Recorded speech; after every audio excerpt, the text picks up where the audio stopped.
Assalamualaikum warahmatullahi wabarakatuh. Akkam jirtu hordoftoota chaanala Cinaaqsan Show akkam jirtan nagaa keessani.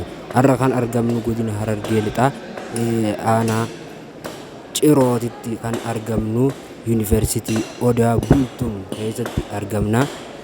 Akkuma beekamu barattoota rimeediyaaliidhaaf waamamanii Yuunivarsiitii Odaa Bultuumitti argaman hundaa'u iddoo tokkotti walitti qabuudhaan galmatti walitti qabuudhaan orienteeshina kannanii fi waan jiraniif orienteeshina sagantaa orienteeshinaa irratti ibsa bal'aa kan taasisan itti aanaan itti gaafatamaa Yuunivarsiitii Odaa Bultuum ibsa isaanii keessatti qormaata barattoonni rimeediyaalii irra deebiidhaan fudhachuu deeman kana keessatti barattoonni jabaatanii akka dubbisanii fi qormaanni kun parsantiin 70 gara federaalaatirraa akka bahu dhaamanii jiran parsantii 30 garuu yuunivarsiituma keessatti akka fudhatan dhaamanii jiru.